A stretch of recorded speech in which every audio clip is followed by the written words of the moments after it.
우리 좌우에 계신 분들과 인사하겠습니다. 잘 오셨습니다. 사랑합니다. 축복합니다.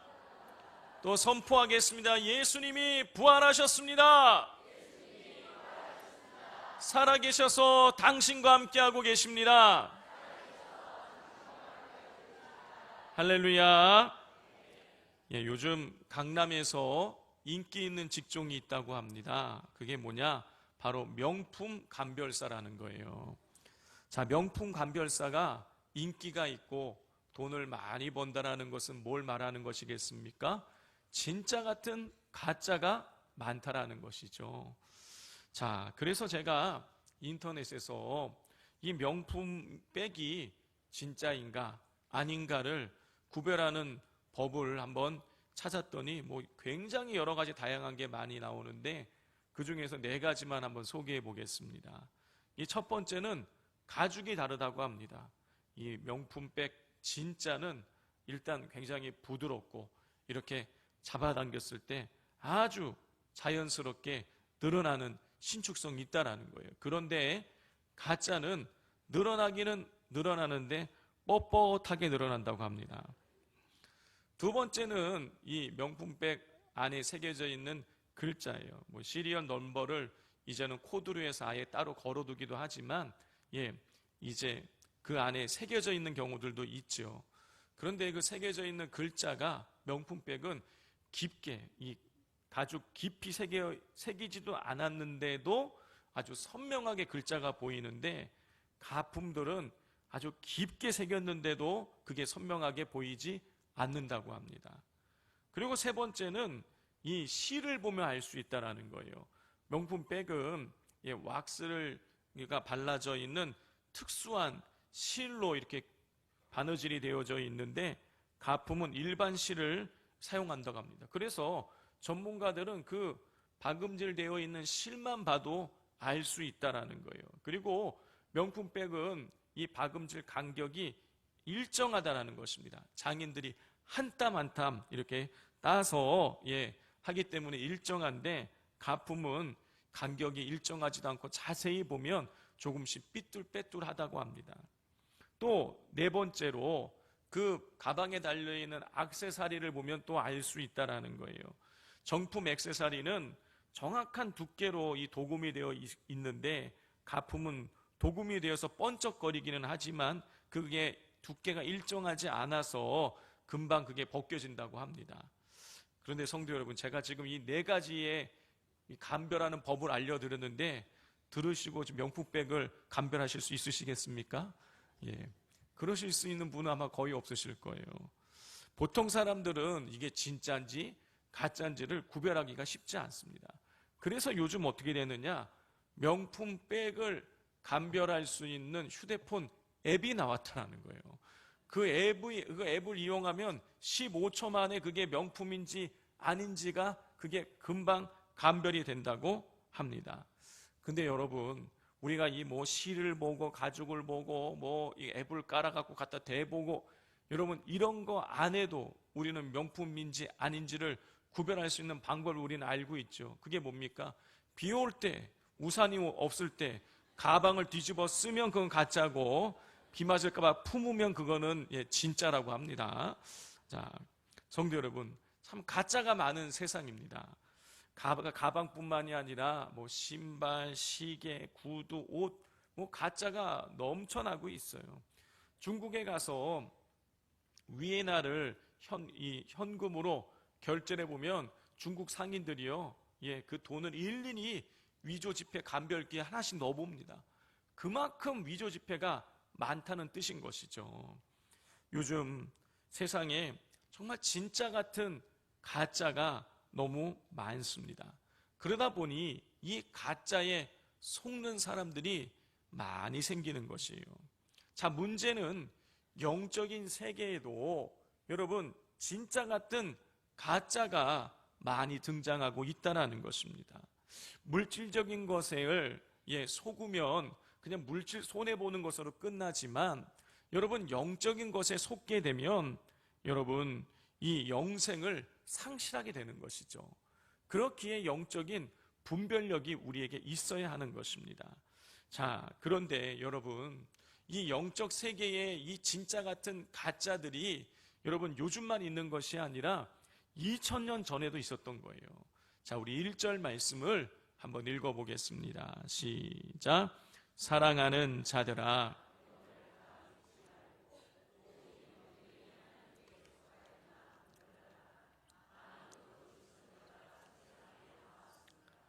사도 요한은 성도들에게 많은 건시 선지자들이 세상에 나왔기 때문에 영을 다 믿지 말고 영들이 하나님께 속하였는지를 분별하라고 그렇게 권면하고 있습니다.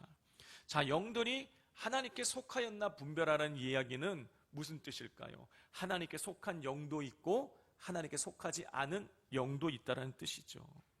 자, 이렇게 하나님께 속한 영과 하나님께 속하지 않은 영이 있다는 것을 그 1절에 나오는 영으로 번역된 히브리어의 이 용례를 보면 알 수 있습니다. 이 영으로 번역된 단어가 푸뉴마예요. 그런데 이 성경에 보면 이 푸뉴마라는 단어가 두 가지 용례로 쓰입니다. 첫 번째는 주로 성령을 나타낼 때 푸뉴마를 사용해요. 자, 그런데 이 푸뉴마라는 단어가 성경에 보면 가끔씩은 악한 영을 나타낼 때도 사용되는 것을 우리가 볼 수가 있다라는 것이죠. 그러니까 영이라고 그래서 다 같은 것이 아니라는 거예요. 하나님의 영인 성령이 있고 성도들을 미혹하는 악령이 있다라는 것입니다. 눈에 보이는 이 세계 속에 의인도 있고 악인도 있듯이 눈에 보이지 않는 영의 세계 속에 성령도 있고 악한 영도 있다라는 것이에요.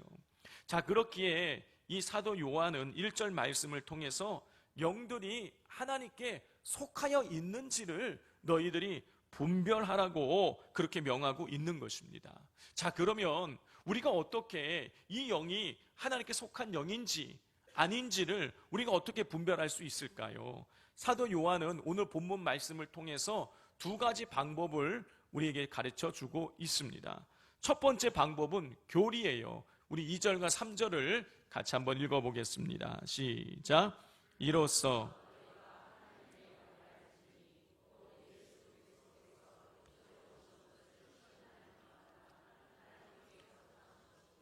예수를 시인하지 아니하는 영마다 하나님께 속한 것이 아니니 이것이 곧 적그리스도의 영이니라. 오리라 한 말을 너희가 들었거니와 지금 벌써 세상에 있느니라. 사도 요한은 하나님께 속한 영은 예수 그리스도께서 육체로 오신 것을 시인하지만 하나님께 속하지 않은 영은 예수님께서 육체로 이 땅에 오신 것을 시인하지 않는다고 그렇게 말하고 있습니다. 자, 하나님께서 하나님이신 예수님이 육체의 몸을 입고 이 땅에 오셨다라는 것을 신학적인 용어로 성육신이라고 말해요. 여러분, 예수님의 성육신은 기독교 교리에 있어서 핵심 중의 핵심입니다. 왜냐하면 예수님께서 육체를 입고 완벽한 인간으로 이 땅에 오시지 않았다면 여러분, 인간을 대표해서 죽으실 수가 없기 때문인 거예요. 성도 여러분, 우리 교회 이 근처에 저 부영 초등학교 그 앞에 보면 문화병원 옆에 보면 성동교회가 있습니다. 이 성동교회의 김현우 목사님과 제가 아주 깊은 인연이 있습니다. 김현우 목사님이 제 고등학교 1년 선배고 대학 1년 선배고 대학원은 저보다 3년인가 4년 후배고 그래요. 자, 당연히 둘 다 이 통합 측 목사입니다. 통합 측에서 안수를 받았어요. 그리고 지금은 여수노회에 속해 있고 여수노회 중에서도 여부 식찰에 성동교회 목사님이 시찰장이고 제가 석입니다. 대단한 인연이죠. 자, 그런데 여러분, 제가 그렇게 같은 학교를 나오고 그리고 또 같은 이 교단에서 안수를 받고 같은 노회에 소속이 되어 있다고 할지라도 여러분, 제가 성동교회를 대표할 수가 없어요. 왜냐? 제가 성동교회에 속해 있지 않기 때문입니다. 자, 마찬가지로 예수님께서 완벽한 인간이 아니시면 여러분 인간을 대표할 수 없고, 그렇다면 예수님께서 온 인류를 대표해서 죽으실 수가 없는 것이에요. 자, 그렇기 때문에 성경은 예수님께서 인간의 육체를 입고 이 땅에 오셨다라는 사실을 강조해요. 예수님을 임신했던 마리아가 임신하기 전에 어떤 일이 있었는지, 그리고 예수님 태어날 때 어떤 또 어려움을 당하셨는지, 태어나시고 난 이후에 또 어떤 일이 있었는지, 이거를 자세하게 기록해 놓고 있는 거예요. 우리가 보면 별로 의미 없어 보이지만 이건 신학적으로 굉장히 중요한 거예요. 아, 예수님이 완벽한 인간으로 이 땅에 오셨구나 라는 것을 보여주고 있기 때문인 것입니다. 성도 여러분, 하나님이신 예수님이 육체를 입고 인간의 모습으로 이 땅에 오신 이 성육신 사건이 없이는 십자가의 구원이 성립될 수가 없어요. 성육신 사건은 기독교 교리에 있어서 핵심 중에 하나입니다. 그렇기 때문에 사도 요한은 하나님께 속한 영과 하나님께 속하지 않은 영을 구분하는 방법으로 예수님께서 육체를 입고 이 땅에 오셨는지를 구분하는 이 교리를 제시하고 있는 것이에요. 그리고 실제로 사도 요한 시대에는 예수님께서 예수님의 성육신을 부인하는 다양한 사이비 이단들과 사상이 존재하고 있었습니다. 자, 그 중에서 아주 오랫동안 이 교회에 침투해서 교회를 혼란케 했던 사상이 있는데, 그게 뭐냐? 영지주의예요. 여러분, 영지주의는 영은 선하고 육은 악하다, 물질은 악하다고 생각을 해요. 그러니까 육체도 악하다고 생각을 해요. 자, 따라서 이런 영지주의적인 관점에서 우리가 이 성경을 보면 선하신 예수님이 악한 육체를 입고 이 땅에 오실 리가 없는 거예요. 그들의 입장에서는. 그렇기 때문에 이 성경에 나오는 예수님은 형체만 사람이지 실상은 사람이 아니었다라고 주장을 합니다. 그렇기 때문에 예수님께서 십자가에서 고난당하시고 죽으시고 부활하시고 하늘로 승천하신 이 모든 것이 다 환상이라고 이야기를 해요. 자, 우리가 듣기에는 너무나 허무맹랑한 이야기지만 여러분, 그 당시 사람들에게는요, 여러분, 이 영지주의자들의 이런 주장이 굉장한 설득력을 가지고 있었습니다. 왜냐하면 당시에 이 세계관과 사고 체계를 구성하고 있었던 이 기초로 형성하고 있는 것이 이데아와 영원 불멸을 그 아주 중요하게 여기며 추구하고 있었던 헬라 철학이었기 때문이에요. 그렇다 보니 교회 내에도 영은 선하고 육은 악하다는 영지주의적인 이 관점을 가진 사람들이 상당수가 존재했고, 그들은 예수님의 성육신을 부인했습니다. 그리고 영만 구원받고 육체는 버림받기 때문에 아무렇게나 살아도 된다고 주장하면서 교회 내에 상당한 혼란을 일으켰어요. 그래서 이 사도 바울이 보내는 편지들을 가만히 읽어보면 아무렇게나 우리가 구원받았으니까 아무렇게나 살아도 된다 생각을 해서 방종하게 사는 사람들이 있었기 때문에 사도 바울의 이 보낸 편지를 읽어보면 그들의 삶을, 성도들의 삶이 정결해야 된다, 거룩해야 된다, 경건해야 된다는 이야기를 계속 구체적으로 강조하고 있는 것을 볼 수가 있습니다. 자, 이렇게 영지주의가 2000년 전에 상당한 영향력을 미치고 있었어요. 그리고 교회를 혼란케 하고 있었습니다. 그런데 여러분, 놀라운 것은 이런 영지주의적인 흐름이 오늘날도 존재한다는 거예요. 그게 뭐냐? 구원파예요. 여러분, 구원파에서 주장하는 것이 무엇입니까? 영이 한번 구원받으면 절대로 그 구원은 취소되지 않기 때문에 우리가 이 땅에서 육체를 입고 사는 동안에 어떠한 죄를 져도 괜찮다라는 거예요. 구원이 취소되지 않기 때문에. 여러분, 그러면 어떻게 되겠습니까? 삶이 도덕적인 해이가 일어나게 되는 거예요. 구원파가 처음부터 영지주의적인 이 관점으로 성경을 보지 않았을 것이고, 그래서 영지주의와 자기들이 뿌리가 다르다고 하겠지만 영만 귀하게 여기고 육을 천시 여기는 그들의 가르침은 영지주의와 이 맥락을 같이 하고 있는 것입니다. 여러분, 이렇게 영지주의는 2000년이 지난 지금까지도 영향력을 발휘할 정도로 굉장히 매력이 있는 거예요. 그렇기에 영지주의가 한참 활개를 치고 꽃을 피우고 있었던 이 사도 요한 시대에 수많은 영지주의적인 관점을 가진 거짓 선지자들이 일어나서 영적인 혼란을 일으키고 있었습니다. 그래서 사도 요한은 영들이라고 다 믿지 말고 하나님께 속한 영인지 아닌지를 분별하라고 했던 것입니다. 성도 여러분, 오늘날 구원파뿐만이 아니라 영적 세계를 혼란케 하는 수많은 사이비 이단들이 많이 있어요. 그들을 분별하는 방법이 핵심이 뭐냐? 예수님의 성육신을 인정하느냐는 거예요. 여러분, 성육신을 인정한다는 것은 두 가지 의미가 있어요. 첫 번째, 예수님이 하나님이시라는 것. 두 번째, 하나님이신 예수님이 인간이 되셨다는 것. 그러니까 성육신을 인정한다는 것은 예수님의 신성과 인성을 모두 인정한다는 그런 뜻인 거예요.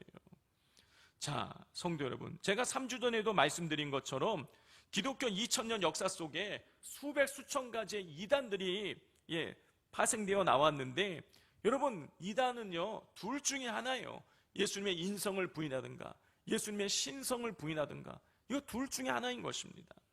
신천지를 비롯한 하나님의 교회 이런 이단들은요 예수님의 신성을 부인하는 거예요. 예수님은 실패한 예언자의 선지자에 불과하다는 거예요. 그래서 구원을 완성하기 위해서 이만희랑 안성홍이 왔다, 이렇게 주장을 하는 것입니다. 자, 여러분, 그러므로 여러분, 하나님이신 예수님이 인간이 되셨다는 이 성육신 사건을 부인하거나 예수님이 하나님이시라는 것을 부인하는 가르침이 있다면, 여러분, 그 가르침이 아무리 신선하고 아무리 그리가 합리적이고 논리적으로 보여도 여러분, 그거를 단호하게 거부하시고 거절하실 수 있기를 바랍니다. 자, 두 번째로 사도 요한이 하나님께 속한 영인지 그렇지 않은지를 구분하는 방법으로 제시한 것이 가르침이에요. 우리 5절과 6절을 같이 한번 읽어보겠습니다. 시작. 그들은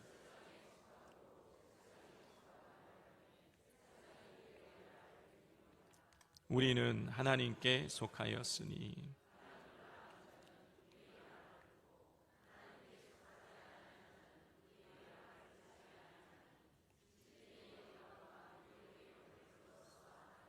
사도 요한은 5절에서 그들은 세상에 속하였기 때문에 세상의 말을 하고, 세상의 말을 하니 세상 사람들이 그들의 말을 듣는다고 하고 있습니다. 자, 여기서 그들은 누구를 말하는 것일까요? 3절에 나오는 예수님께서 육체로 이 땅에 오셨다는 것을 부인하는 거짓 선지자들, 다시 말해서 하나님께 속하지 않은 영을 가진 자들을 가리키는 것이에요. 자, 그러면 그들이 세상에 속한 거로 세상의 말을 한다 그랬는데, 이 말은 뭘 말하는 것일까요? 그들이 가르침을 의미하는 것입니다. 사도 요한은 거짓 선지자들이 이 세상에 가르침을 주기 때문에 세상 사람들이 그들의 말을 세상에 가르침을 주니까 세상의 말을 듣는다는 거예요.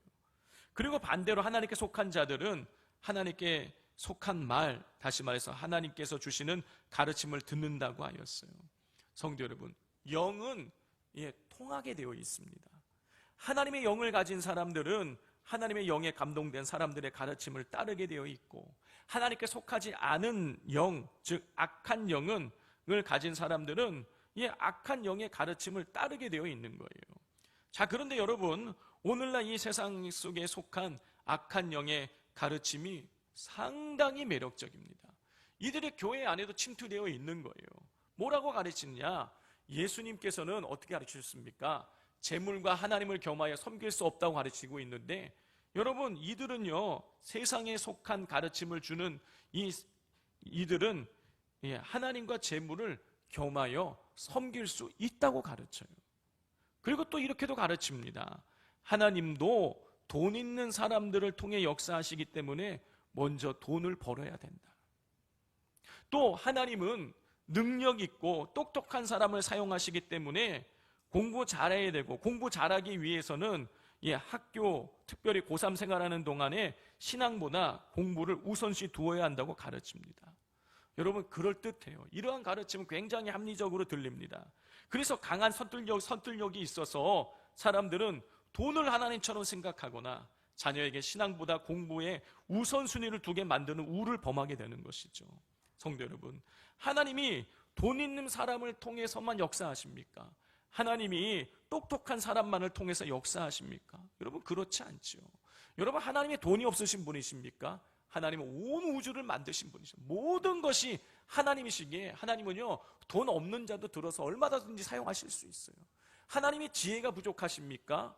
그래서 똑똑한 사람을 통해서만 역사하시는 것입니까? 그렇지 않죠. 지혜의 근본 되시는 분이 우리 하나님이세요. 여러분 하나님은요 돈이 없어서 스스로 텐트 만들고 그래서 돈을 벌어서 사용해야만 했던 사도 바울을 통해서 세계 선교를 이루셨어요. 하나님은 학식이 부족한 베드로를 통해서 고난 중에 성도들을 위로하시고 순교의 정신을 심어주셨습니다. 하나님은 낮고 천한 자들을 들어 하나님의 영광을 드러내셨어요.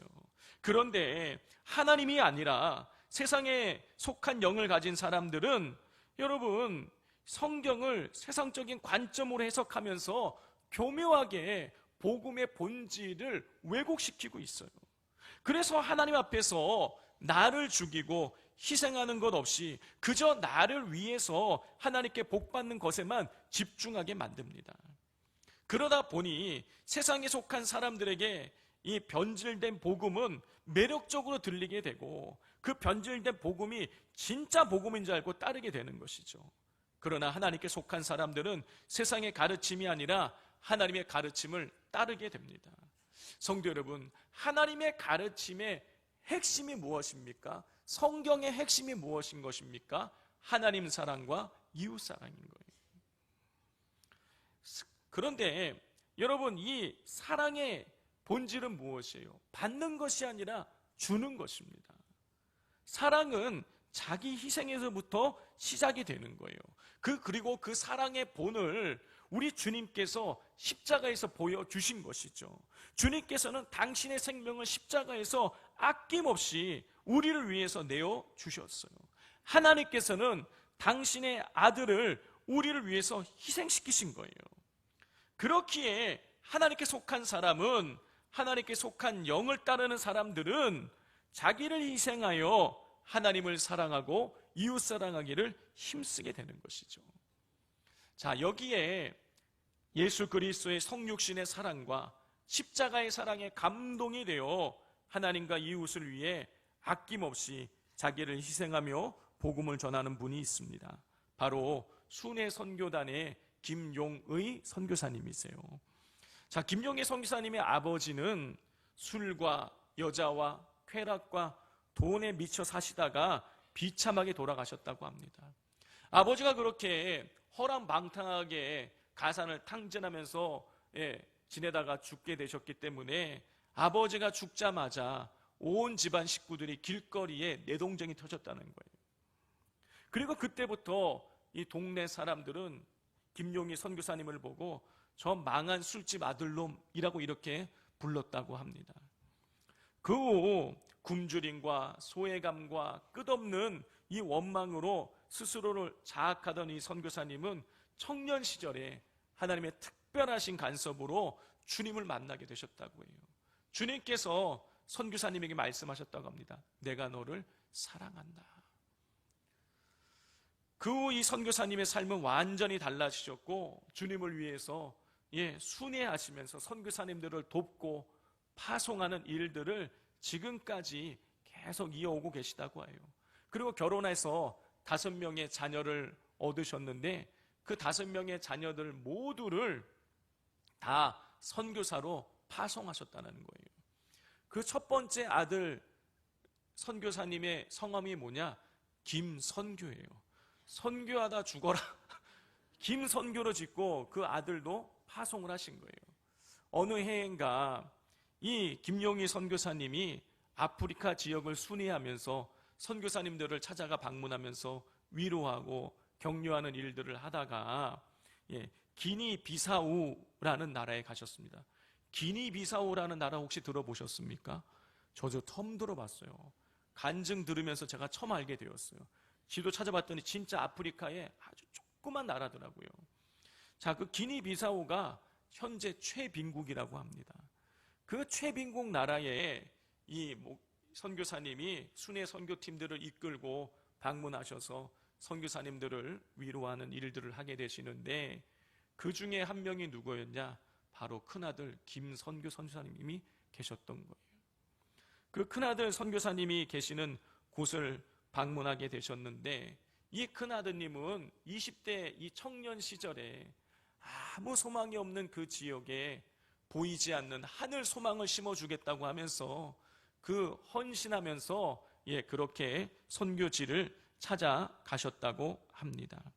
아들은 몇 번이나 에이즈 때문에 죽을 뻔한 위기를, 에이즈보다 더 이 치사율이 높은 이 말라리아에 감염돼서 죽을 뻔한 위기를 넘겼지만은 그 하늘 소망 전해주겠다는 그 일념으로 그 아프리카 기니비사우 그 최빈국 나라에 남아서 복음을 전하고 있었다고 해요.